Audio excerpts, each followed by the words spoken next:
믿음에 대해서 계속 살펴보고 있는데요. 이전까지는 믿음이 하나님을 영적인 것을 인식하는 능력이다라는 관점에서 말씀을 살펴보았습니다. 영적인 것, 특별히 하나님을 인식하는 하나님의 존재, 하나님의 일하심을 인식하는 것이 믿음이고, 또한 먼저 이렇게 하나님이 자신을 나타내시고 일하실 때 그것을 이제 깨닫게 되어지면 그에 대한 반응을 보이는 것도 믿음이다라는 것을 분명히 되새겨 보았죠. 그래서 지난주는 순종이 곧 믿음이다라는 말씀을 되새겼는데요.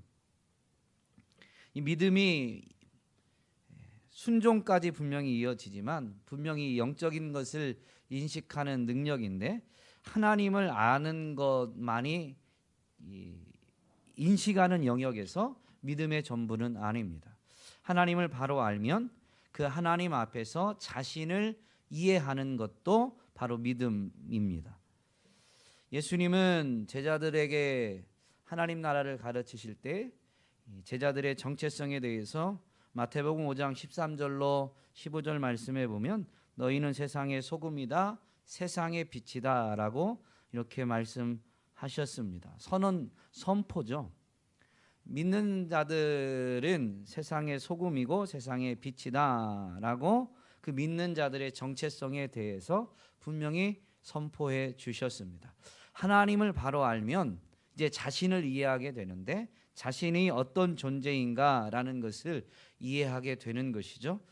오늘은 이 나를, 자신을 이해하는 데 있어서 바로 나 자신이 어떤 존재인가라는 것보다는 그 나 자신을 이해하는 배경인 너희는 세상의 소금이다, 세상의 빛이다 라는 이 부분을 좀 살펴보려고 합니다. 오늘 본문에서는 예수님이 이 사역 마지막부 이 시기에 대제사장으로서 기도하는 내용이 오늘 우리가 읽은 본문입니다.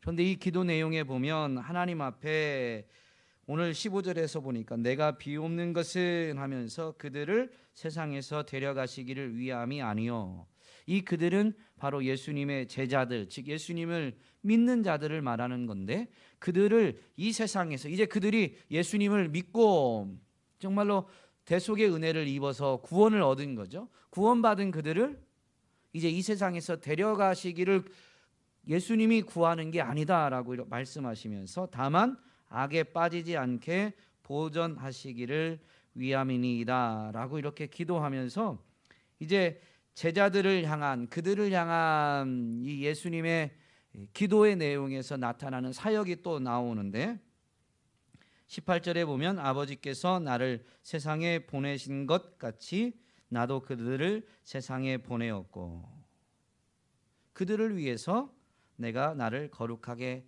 합니다 라고 이렇게 19절에서도 분명히 밝히시죠. 예수님은 자신을 믿고 구원받은 자들을 이제 이 땅에서 하나님 나라로 데려가시려는 것이 아니라 도리어 그들이 이 땅에 있던 그들이 예수님을 믿고 주님께 속한 자, 하늘에 속한 자가 되었는데, 이제 그래서 그들을 하늘로 데려가시는 게 아니라 다시 세상으로 보내신다라고 분명히 말씀하십니다. 그러므로 오늘 우리가 주님 앞에서, 주 안에서 누구인가라는 것을 알기 위해서는 주님이 보내신 세상을 바로 알아야 그 세상에서 내가 어떤 존재여야 하는지, 어떤 존재인지를 분명히 인식할 수가 있게 되는 것이죠. 오늘날 한국 교회는 세상에 대한 인식, 세상에 대한 이해가 조금 부족한 것 같습니다. 제 개인적인 견해일 수 있습니다. 그런데 그런 생각이 듭니다. 오늘 말씀을 통해서 세상에 대한 이해를 더 깊이 하고, 그래서 우리 자신의 정체성을 바로 깨닫게 되는 그런 은혜의 시작점이 될 수 있기를 소망합니다. 성경에서 세상은 하나님을 대적하는 영역을 나타냅니다. 요한복음에서 특별히 이 세상을 비유적으로 많이 표현하는데 어두움으로 많이 비유하죠. 그리고 예수님을 참 빛으로 소개합니다. 요한복음 1장 9절로 10절 말씀에 보면 참빛 곧 세상에 와서 각 사람에게 비추는 빛이 있었나니 그가 세상에 계셨으며 세상은 그로 말미암아 지은 바 되었으되 세상이 그를 알지 못하였고 자기 땅에 오매 자기 백성이 영접하지 아니하였다라고 분명히 선언하고 있습니다. 참빛이 세상에 왔는데 각 사람에게 비추는 빛이셨는데 세상이 그를 알지 못하였다라고 분명히 밝혀줍니다. 그런 예수님이 참빛으로 이 땅에 오셔서 빛을 비추시는데도 불구하고 그 빛을 깨닫지 못하는 세상을 향해서 예수님이 직접 이렇게 말씀하십니다. 요한복음 7장 7절에 보면 세상이 너희를 미워하지 아니하되 나를 미워하나니 이는 내가 세상의 일들을 악하다고 증언함이라. 세상이 악하다라는 것이죠. 그래서 이런 가르침을 분명히 통해서 믿음의 눈이 열리면서 이러한 것들을 깨달은 이제 사도들도 성경을 기록하면서 이렇게 증거합니다. 사도 요한이 요한일서 5장 19절에서 이렇게 증거합니다. 또 아는 것은 우리는 하나님께 속하였고 온 세상은 악한 자 안에 처한 것이다 라고 분명히 설명합니다. 이 악한 자는 바로 이 사탄, 하나님을 대적한 사탄을 가리키는 것인데요. 세상이 이 악한 자에게 처했다, 속했다라는 것입니다. 그래서 예수님도 이 세상의 일들이 악하다라고 분명히 증언하셨으며 그 악한 세상은 빛이 비추어도 자기의 악이 드러날까 봐 더 어둠으로 숨으면서 빛을 거절하는 것이죠. 야고보 사도는 세상이 이러하기 때문에 세상과 벗되는 것이 하나님과 원수되는 것이고 이렇게 하나님과 원수되는 것은 하나님과 우리의 관계를 부부관계로 이렇게 비유적으로 설명하는 부분들을 빗대어서 간음하는 것으로 선포합니다. 그래서 야고보서 4장 4절에 보면 이렇게 주의 말씀이 선포하고 있죠. 간음한 여인들아 세상과 벗된 것이 하나님과 원수됨을 알지 못하느냐. 그런즉 누구든지 세상과 벗이 되고자 하는 자는 스스로 하나님과 원수되는 것이니라. 세상이 하나님을 거절하고 하나님이 보내신 자를 거절하는 하나님을 대적하는 하나님의 원수이기 때문에 세상과 벗이 되는 것은 곧 하나님과 원수되는 것임을, 이것이 곧 영적으로는 간음임을 분명히 가르쳐주고 있죠. 세상은 도대체 어떤 곳이기에 이렇게 세상은 악하다라고 일컬어지고 또 하나님의 원수가 되었느냐라는 것이죠. 요한일서 2장 16절에 보면 이 세상 하나님과 원수되는 하나님을 대적하는 이 세상의 특징이 나오는데 이렇게 설명되어 있습니다. 세상에 있는 모든 것이 육신의 정욕과 안목의 정욕과 이생의 자랑이니 다 아버지께로부터 온 것이 아니요 세상으로부터 온 것이다. 세상에 있는 모든 것이 이 육신의 정욕, 안목의 정욕, 이생의 자랑일 뿐이다 라는 것이죠. 그래서 사도들은 구원받은 백성들, 교회를 섬길 때 가르침을 이렇게 전했습니다. 너희는 이 세대를 본받지 말라. 세상이 하나님과 원수되기 때문에 세상에 있는 모든 것이 정욕과 이생의 자랑일 뿐이기 때문에 이 세대를 본받지 말라라고 가르치면서 이 땅에 있는 이 믿음의 사람들의 삶은 영적 전쟁임을 분명히 밝혀줍니다. 우리의 씨름은 혈과 육을 상대하는 것이 아니요 통치자들과 권세들과 이 어둠의 세상 주관자들과 하늘에 있는 악의 영들을 상대함이다. 이 어둠의 세상 주관자들, 하늘에 있는 악의 영들, 이들의 어떤 이 직책 중에 하나가 바로 이 통치자 권세들로 번역되어진 그런 부분들입니다. 통치와 권세들이 바로 이 세상의 통치, 권세, 어두움의 주관자들이 바로 이 세상을 사로잡고 있는 그 악한 것들의 뭐라고 해야 될까요? 직분, 계층처럼 되어 있는 것이죠. 그래서 이런 존재들과 우리가 싸워야 된다. 이것이 영적 전쟁임을 분명히 가르쳐주고 있습니다. 우리는 그래서 세상에 대해서 싸워야 되는 영역으로 생각할 때가 많이 있습니다. 요한일서에서는 이 세상을 우리는 믿음의 사람들이 분명히 이긴다라는 것을 선언하시니 우리의 믿음이니라. 믿음의 크기에 따라서 세상을 이기고 지는 것이 달라지는 게 아니라요. 믿음이 있으면 세상을 이긴다라는 것입니다. 오늘 우리의 믿음의 크기가 얼마냐가 중요한 게 아니에요. 정말로 참된 믿음이 있느냐, 이게 관건인 것입니다. 그 참된 믿음의 크기라고 해야 될까요? 참된 믿음, 어떻게 보면 영성이라고 표현도 하는데 그 영성의 크기나 깊이, 농도에 따라서 세상을 이기고 지는 게 좌우되는 게 아닙니다. 참된 믿음만 있으면 분명히 세상을 이기게 된다라고 우리에게 가르쳐주고 있는 것이죠. 오늘 우리는 이런 믿음이 있는가 한번 분명히 점검할 수 있어야 되는데요. 세상에 대한 이해가 이것으로 멈추면 세상과 막 싸우려고 합니다. 세상에 있는 것들과 싸우려고 해요. 그래서 종종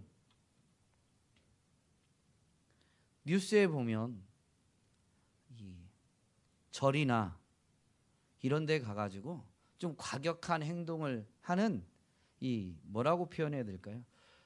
예수님 당시로 말하면 이 열심당원 같은 분들이 좀 있습니다. 근데 그분들은 하나님을 위한 뜨거운 열심 때문에 그런 과격한 행동들을 하게 되는 거예요. 믿음의 근거에서 한다라는 것이죠. 뭐라고 표현을 해야 될지 참 어려운데 세상에 대한 이해가 여기까지만 있으면 싸워서 이겨야 된다라고 여기고 막 싸우려고 하는 것이죠. 그런데 성경은 세상에 대해서 이렇게만 말하지 않습니다. 성경의 시작은 하나님이 그 세상을, 천지를 창조하셨다라고 분명히 선언하면서 성경이 시작되어지고, 또 로마서 1장에서도 하나님이 만드신 만물에는 그분의 신성과 능력이 분명히 보여 알려졌다라고 선포하고 있습니다. 태초에만 하나님이 이걸 만들고 끝난 게 아니라 그 하나님이 만드신, 그래서 지금도 유지되고 있는 이 창조 세계에는 하나님의 신성과 능력이 분명하게 보여 알려졌다라고 가르쳐주고 있죠. 그러므로 이 하나님의 신성 능력, 지금도 살아계시고 동일한 능력, 창조에 하셨을 때 그 능력과 동일한 능력으로 여전히 만드신 만물을 붙들고 계시다라는 것을 나타내주고 계신 것입니다. 그러므로 엄밀히 말하면 세상은 하나님이 자기를 계시하는 현장인 거예요. 하나님이 창조주이심을, 지금도 이 만물을 통치하고 계신다라는 것을 이 만드신 만물을 통해서 지금도 계시하고 있는 것이죠. 이것을 신학적인 용어로 일반 계시라고 말합니다. 그런데 로마서에서는 분명히 뭐라고 하냐면 분명히 보여 알려졌다. 세상은 어떤 면에서는 우리가 싸워야 될 그런 영역이기도 하지만, 또 세상은 어떤 면에서는 하나님이 자기를 나타내시고 계시는 현장인 것입니다. 육을 가진 이 인생들에게 하나님이 분명히 살아계시는 분이심을, 하나님이 창조주이시고 통치자이시고 또 우리가 이미 체험한 대로 구원자이심을 나타내 보이시는 현장이 바로 세상인 것이죠. 그래서 하나님은 세상을 사랑하십니다. 하나님이 세상을 이처럼 사랑하사 독생자를 주셨으니 이는 그를 믿는 자마다 멸망하지 않고 영생을 얻게 하려 하심이다 라고 분명히 밝혀주시죠. 하나님이 세상을 사랑해서 독생자를 주셨습니다. 그 하나님의 뜻을 따라 이 땅에 오신 독생자 예수 그리스도는 이 땅에서의 사역을 통해서 자기의 정체성을 나타내실 때 비유적으로도 나타내시는데, 자기 자신을 하늘로부터 내려온 생명의 떡임을 요한복음에서는 설명해 주세요.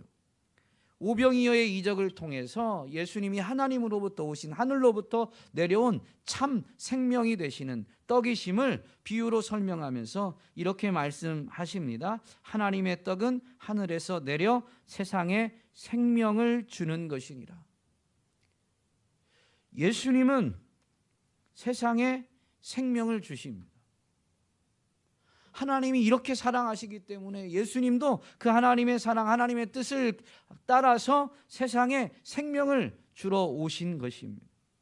그러므로 이 부분을 우리는 간과하면 안 돼요. 오늘 본문에서처럼 분명히 예수님이 제자들을 세상에 보내셨다는 것을 가르쳐주고 있죠.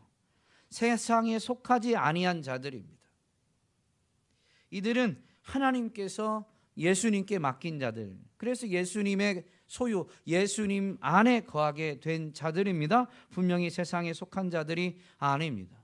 그런데 이들을 세상에 보내시면서 예수님이 대제사장으로서 기도하시는데, 그 기도 내용이 뭐냐면 15절 후반부에 있는 것처럼 악에 빠지지 않게 보전하시기를 위함이니이다.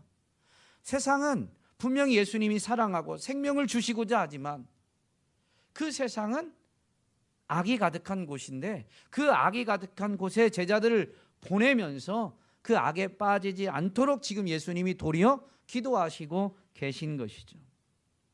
그러면서 진리를 그들에게 가르치시고 진리를 배우고 진리를 행함으로 인해서 거룩한 삶을 살도록 이끄시는 것을, 이것을 위해 기도하고 계심을 오늘 본문에서 분명히 나타내 주십니다. 세상에 보내지지만 세상과는 구별된, 거룩하다라는 것은 분명히 구별된 모습인 것이죠.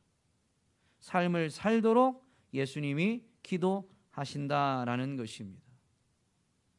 예수님은 제자들에게도 너희는 온 천하에 다니며 만민에게 복음을 전파하라 라고 했는데, 그 복음 전파는 마태복음에서의 말씀과 이제 연관해서 생각해 보면 예수님이 분부한 모든 것을 가르쳐 지키는 것입니다. 그 일을 언제까지 하는 거예요? 세상 끝날까지 하는 거죠. 이 분부한 모든 것을 가르쳐 지키게 하라라고 제자들에게 당부하시면서 예수님이 분명히 약속을 하시는데, 내가 세상 끝날까지 너희와 항상 함께 있으리라 하시니라 라고 마태복음 28장 20절에서 분명히 선포하고 있습니다. 예수님은 우리를 위해 기도하시고 우리와 항상 함께 하시면서 세상에 보내신 그 제자들, 오늘 우리가 세상의 악에 빠지지 않고 도리어 하나님의 뜻을 따라서 복음을 전파하고 예수님이 분부한 모든 것을 가르쳐 지키게 하는 일들을 하도록 하시는 것이죠. 이것을 위해서 예수님이 지금 제자들을 세상에 보내시는 거예요. 세상에 속한 자들을 건져내셔서 하늘에 속한 자가 되게 하셨습니다. 하늘의 시민권을 얻게 하셨습니다. 그런데도 불구하고 그 하늘로 바로 데려가지 않고 도리어 다시 세상에 보내신 이유가 여기에 있는 것이죠. 예수님이 분부한 모든 것을 세상에 가르치는 것. 그래서 그들도 그것을 이제 배우고 지키게 하는 것에 있는 것입니다. 이것을 위해서 예수님이 제자들에게 항상 함께 하시면서, 물론 그것은 성령을 통해서, 또 다른 보혜사 성령을 통해서 성취되어지고 그 성령님이 그 진리를 가르쳐 주시죠. 그래서 성령을 일컬어 다른 표현으로 진리의 영이다 라고도 일컫게 되는 것입니다. 진리를 가르쳐 주셔서 우리가 그 진리를 깨닫고 진리를 행함으로 인해서 세상에 보이고 그리고 전하고 가르치게 되는 것이죠.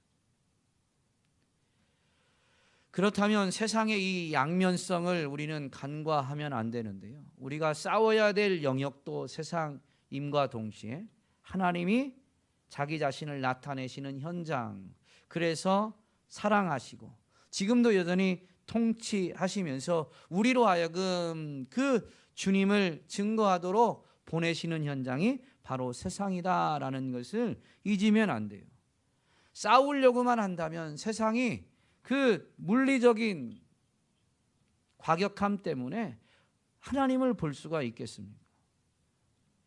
세상을 이렇게 사랑하시는 하나님을 하나님의 백성, 주의 제자들이 과연 보여줄 수 있겠느냐라는 것입니다. 결코 그렇지 않죠. 물론 절대 양보해서는 안 되는 부분이 분명히 있습니다. 그것까지도 양보하면서 하나님은 사랑이시다라고 말하는 것이 설득력을 갖게 되는 건 아니에요. 양보 못할 부분은 분명히 있지만 이 세상에 대한 양면성을 이해하지 못하면 우리가 그 세상에서 소금과 빛으로 설 수가 없게 되는 것이죠. 하나님을 바로 알고 그래서 세상을 이해하면 이 세상과 어떻게 싸워야 되느냐? 하나님의 방법으로 싸워야 되는 것이죠. 그리고 하나님이 이 세상을 사랑하시니까 어떻게 사랑해야 돼요? 하나님의 방법으로 세상을 사랑해야 하는 것입니다. 그럴 때에야 모든 게 하나님의 방법으로 싸우는 것도 해야 되고 사랑하는 것도 해야 됩니다. 때에 따라서입니다. 항상 어느 하나가 정답은 아니에요. 왜냐하면 이 양면성 때문에. 그래서 우리는 우리의 정체성을 인식하고 정말로 믿음의 삶을 하나님 앞에서 살고자 한다면 하나님을 믿는 믿음은 확실해도 우리의 삶의 현장에서 믿음의 삶에 대한 고민은 끊임없이 나타나는 거예요. 지금은 세상과 싸워야 되는 타이밍인가? 아니면 지금은 하나님이 세상을 사랑한 것처럼 사랑해야 되는 타이밍인가? 우리가 이것을 명확히 알기가 너무 어려운 거죠. 그래서 우리는 삶의 자리에서도 끊임없이 깨어 있어야 되고 끊임없이 하나님께 뜻을 구해야 되고 이 자세를 잊어버리면 정말로 우리가 하나님을 대신하는 순간들을 그런 과오들을 범할 수 있게 됩니다. 어쨌든 성경에서도 분명히 세상과 싸우는 방식을 가르쳐 주는데 로마서 12장 21절에 보면 악에게 지지 말고 이 지지 말라라는 것은 분명히 싸움을 내포하고 있죠. 그 어떻게 세상을 이기느냐? 악에게 지지 말고 선으로 악을 이기라. 악을 이기는데요, 악에 대항해서 동일한 방식이 아닙니다. 세상은 악이라 할지라도 우리가 세상을 이겨야 되는 방법은 하나님의 방법인데 하나님이 선하시기 때문에 선으로 악을 이겨야 되는 것이죠. 우리의 정체성에 대해서 예수님이 가르쳐 주신 그 결론의 가르침에 보면 이같이 너희 빛이 사람 앞에 비치게 하여 그들로 너희 착한 행실을 보고 하늘에 계신 너희 아버지께 영광을 돌리게 하라. 세상이 하나님을 대적하고 그래서 하나님이 종종 세상의 역사를 보면 세상에 심판을 내리실 때가 있죠. 마치 그와 같이 세상과 싸워야 되고 하나님의 능력을 나타내야 될 때라면 그렇게 해야 됩니다. 분명히 악에게 지지 말고 선으로 악을 이겨야 되는 것이죠. 그런데 하나님이 세상을 사랑하셨는데요, 그것을 나타내야 될 때는 어떻게 하냐? 너희 착한 행실을 나타내서 세상이 너희 착한 행실을 보고 하나님께 영광을 돌리게 하라. 아, 하나님이 세상을 이처럼 사랑하시는구나. 아, 하나님이 세상에 대해서 이렇게 오래 참으시는구나. 그래서 하나님께 영광을 돌리게 하라는 것이죠. 하나님의 방법으로 세상을 사랑해야 되고 하나님의 방법으로 세상과 싸워야 됩니다. 이것을 위해서 믿는 자들을 바로 데려가시지 않고 세상으로 다시 보내셨어요. 그러면 보냄받은 우리들은 물론 하나님 앞에 쓰임받게 되죠. 사실 하나님이 우리의 도움이 필요하실까요? 하나님이 우리의 도움이 필요하실까요? 도움이 필요치 않아요. 그런데도 우리를 세상에 보내셨어요. 그것은 우리가 이 일을 감당할 때 우리에게 유익이 되기 때문인 것입니다. 그러면 우리가 이 세상을 떠나서 바로 하나님의 나라로 들어가지 않고 다시 세상에 보내진 것이 어떤 유익이 있을까요?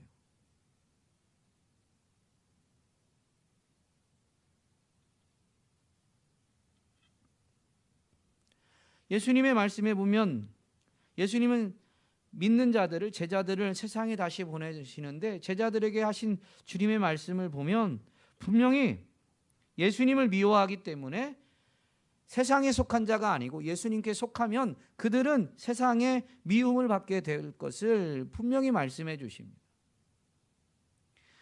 지금 제자들을 보내는데 그들이 세상으로 보내어지면 그들은 세상에 속한 자가 아니기 때문에 세상으로부터 미움을, 핍박을 받게 될 것을 알고 계세요.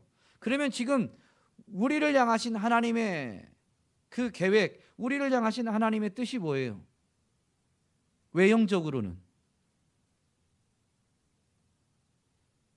미움과 핍박을 받으라고 지금 세상에 보내시는 거예요. 그런데 그게 유익하기 때문인 거죠. 여러분, 왜 핍박을 받는 게, 미움을 받는 게, 어려움을 겪는 게 왜 유익할까요?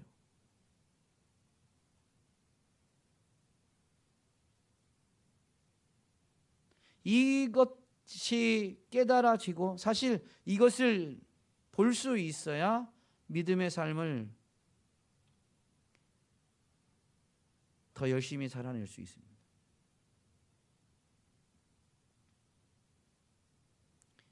시편에 보면 고난과 고통 중에 탄식하고 원망하면서까지도 하나님께 기도하는 내용들이 많이 있습니다. 그런데 그 고난에 대해서 뭐라고 고백하냐면 고난을 통과하고 난 다음에 믿음의 사람들은 한결같이 고백하죠. 고난당한 것이 내게 유익이다. 왜 유익하다고 그래요? 고난당한 것이 왜 유익하다고 하나요? 분명히 말씀드렸죠. 믿음은 물론 인식의 영역이 믿음의 전부는 아닙니다. 믿음은 분명히 삶과 뗄 수 없는 것입니다. 우리의 삶, 이런 몸으로 살아내는 우리의 삶과 뗄 수 없는 게 믿음이에요. 이게 분리되는 순간 믿음이란 개념은 존재할지 모르지만 우리에게는 믿음은 상관없는 거예요. 삶과 분리되어지는 믿음은 나와는 상관없는 게 되는 거죠.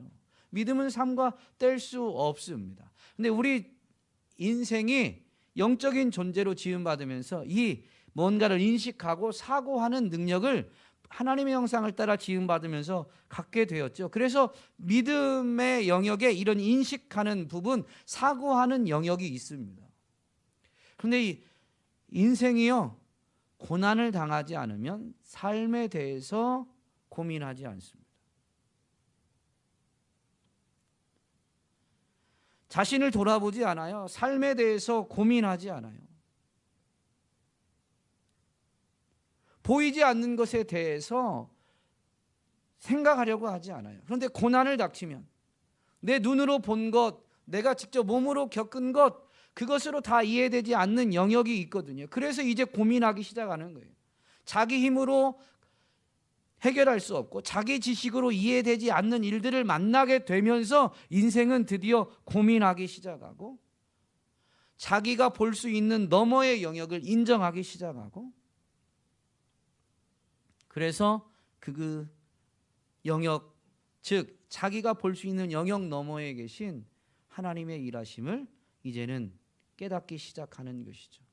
그래서 고난당한 이 믿음의 사람들이 고난을 통과한 다음에 유익하다고 고백하는 이유는 고난이 바뀌어가지고 엄청난 뭔가를 가져다 줬기 때문에 항상 그런 건 아닙니다. 물론 그런 경우도 있지만 그렇지 못한 경우도 있어요.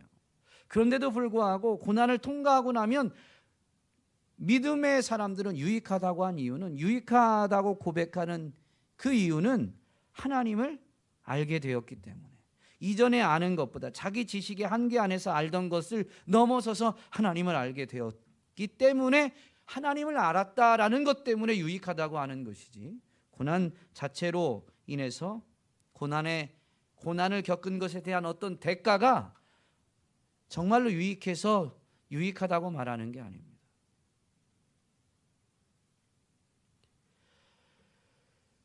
구약의 이스라엘 백성들의 삶을 이제 출애굽을 구원으로 비유하고 광야 생활을 이 땅에서 믿음의 사람들의 삶으로 비유하고 그들의 가나안 입성을 하나님의 약속, 즉 하나님의 약속이 성취되는 하나님의 나라에 이르게 되는 것으로 비유입니다. 가나안 땅이 천국이다라는 의미는 결코 아닙니다.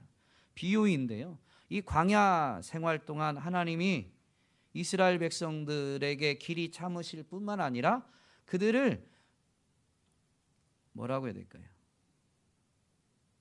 이런 표현을 써서 좀 죄송하지만 40년 뺑뺑이 돌리십니다. 왜 그러셨어요? 신명기 기록에 보면 4장에서는 이렇게 말씀하십니다. 4장 32절로 35절인데요. 내가 있기 전 하나님이 사람을 세상에 창조하신 날부터 지금까지 지나간 날을 상고하여 보라. 하늘 이 끝에서 저 끝까지 이런 큰 일이 있었느냐? 이런 일을 들은 적이 있었느냐? 어떤 국민이 불 가운데서 말씀하시는 하나님의 음성을 너처럼 듣고 생존하였느냐? 어떤 신이 와서 시험과 이적과 기사와 전쟁과 강한 손과 편팔과 크게 두려운 일로 한 민족을 다른 민족에게서 인도하여 낸 일이 있느냐? 이는 다 너희 하나님 여호와께서 애굽에서 너희를 위하여 너희의 목전에서 행하신 일이라. 이것을 내게 나타내심은 여호와는 하나님이시요 그 외에는 다른 신이 없음을 내게 알게 하려 하심이니라. 모세가 설명한 것은 이게 이제 애굽에서 행한 일이다라고 했는데요, 광야에서 이런 일이 없었던 건 아니에요. 광야를 통과할 때도 분명히 전쟁이 있었고 이방 민족과 전쟁이 있었고 또 이적과 기사들이 있었죠. 만나와 메추라기 사건뿐만이 아니라 반석에서 물이 나는 사건, 그리고 그들의 야영하는 야영지가 선택되어지고 또는 이동해야 되는 이런 모든 과정이 구름 기둥과 불 기둥의 인도를 받았으니까 사실 40년 내내 이적과 기사 가운데 살은 것입니다. 나중에는 성막 위에 구름이 있고 불 기둥이 있는 것 자체가 이제 매일 그 구름 기둥 불 기둥의 인도함을 받다 보니까 아마 이제 얼마나 됐을지는 정확한 시간대는 모르겠지만 당연하게 여기고 이제는 자연스럽게 여겼을 수도 있었을 것입니다. 그래서 이것이 이적이고 기적인 줄 모르고 40년을 지냈을 수 있어요. 그런데 이 40년은 분명히 이적과 기적의 연속이었던 것이죠. 그런데 하나님이 이렇게 이스라엘에게 이적과 기적을 베푸신 이유가 뭐라고요? 여호와는 하나님이시요 그 외에는 다른 신이 없음을 내게 알게 하려 하심이니라. 인생에게 고난이 닥칠 때를 보십시오. 하나님을 잊거나 하나님을 떠나게 되는 경우. 물론 어떤 경우는 하나님을 잊은 것도 아니고 하나님을 떠난 것도 아닌데 까닭 모를 고난도 있을 수 있지만 대부분은 인생에 하나님을 잊고 하나님을 떠나기 때문에 고난을 겪게 되는 것입니다. 그 고난을 겪고 나서야 하나님을 찾고 하나님을 부르면서 하나님의 기이한 도우심, 능력을 힘입어서 우리를 건지시고 사실 그동안 우리를 지키신 분이 하나님이시다. 하나님만이, 여호와만이 유일한 참 하나님이시다라는 것을 배우게 되는 것이죠. 신명기 8장에서도 동일하게 이 것에 대해서 설명해 주는데, 신명기 8장 2절 3절에 보면 모세가 이렇게 또 선포합니다. 내 하나님 여호와께서 이 40년 동안에 내게 광야길을 걷게 하신 것을 기억하라. 이는 너를 낮추시며 너를 시험하사 내 마음이 어떠한지 그 명령을 지키는지 지키지 않는지 알려 하심이라.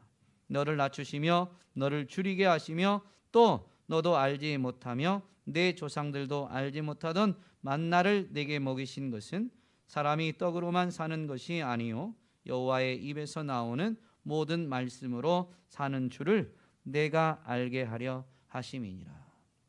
하나님을 떠나서도 하나님의 말씀이 아니어도 사람이 떡만 있으면 살 줄로 생각하는 그들에게 하나님이 아니면 살 수 없다라는 것을 가르쳐 주신 현장이 광야다라는 것입니다.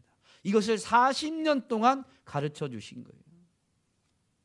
그래서 이걸 배우면 고난당한 것이 내게 유익하다라고 말하는 거죠. 예수님의 대속의 은혜로 우리가 구원을 입었지만 우리는 정말로 예수님의 대속의 은혜의 가치를 예수님을 영접하는 순간에 알을까요? 그 가치를요? 감격은 맛보게 되죠. 구원받은 은혜, 그 감격을 맛보게 되는데 그 은혜가 얼마나 넓고 크고 깊은가라는 것을 그 순간에 다 알지는 못합니다. 하나님이 어떤 분이신가를 다 알지 못하는 거죠. 그래서 다시 세상에 보내십니다. 물론 그것이 우리로 하여금 하나님을 더 알게 만드는 은혜의 현장이기도 하지만 그 하나님을 배우면서 도리어 하나님을 나타내는, 하나님을 증거하는 삶을 살아내게 되기 때문에 우리가 해서가 아니라요, 오늘 본문에서처럼 예수님이 기도해 주시고 예수님이 가르쳐 주셔서 우리로 하여금 행할 수 있도록 은혜를 베풀어 주시기 때문에 우리가 하나님의 은혜를 확인하고 누리는 삶, 구별된 삶을 살아내게 되는 것이죠. 그러면서 우리는 하나님을 배우게 되는데, 하나님을 깊이 알게 되는데, 하나님은 이것을 통해서 하나님이 어떤 분이신가라는 것을 세상에 나타내게 하시고 세상으로 하여금 하나님을 인정하고 하나님께로 돌아오는, 그래서 하나님께 영광을 돌리게 하는 일들을 정말로 이루어지게 하시는 것이죠. 우리가 하나님을 안다라는 것은 그냥 지식적인 것이 아니라 믿음이 인식하는데 그 믿음은 삶과 뗄 수 없다고 그랬죠. 그래서 우리가 이 하나님을 아는 건 하나님을 더욱 닮는 것, 하나님을 더욱 사랑하는 것입니다. 하나님이 직접 사람의 몸을 입고 이 땅에 오셔서 하나님의 사랑을 보여주셨고 하나님의 영광을 직접 나타내 보이셨죠. 바로 예수 그리스도이십니다. 그래서 우리의 택하심과 부르심은 사실 예수 그리스도를 닮는 데 있죠.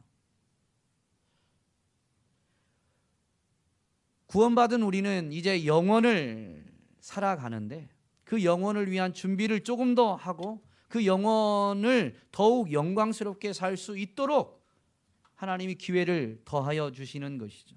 그래서 우리가 하나님을 더욱 알고 하나님의 영상을, 주님의 영상을 더욱 회복한 그 모습이 우리가 이 땅에서의 삶을 마감하거나 주님 다시 오실 때 그 모습으로 우리는 영적인 모습이요, 그 모습으로 우리는 영원을 살아가게 되는 것이죠.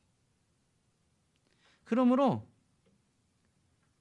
이 땅에 남겨진 것이 우리가 더욱 주님을 닮은 기회고 주님을 닮은 모습으로 하나님을 영원토록 찬양하며 영원을 살게 되어질 것이 분명히 바라보게 되어지면요, 구원받은 은혜가 너무 감사하기 때문에 지금이라도 데려가셔도 감사한데 남겨주셔서 우리로 하여금 주님을 더욱 닮게 해주신 은혜 또한 감사한 것입니다. 물론 우리의 한계, 주님의 은혜가 아니면 내가 주님을 더 닮을 수 없다라는 걸 알기 때문에 더 남겨진 것 자체가 뭐라고 해야 될까요? 아싸 기회다라고 스스로 말하기는 어렵죠. 그럼에도 불구하고 감사하지 않을 수가 없어요. 왜냐하면 영혼을 준비할 그 기회를 더 허락해 주셨기 때문인 것이죠. 이것이 우리에게는 유익이고 세상에서는 하나님의 영광을 나타내고 하나님이 세상을 사랑하신 것을 증거하게 하셔서 하나님의 큰 구원의 계획을 이루게 하시기 때문에 우리는 믿음의 삶을 세상과 싸우거나 세상을 사랑하는 것으로 살아낼 수 있어야 되는 것입니다.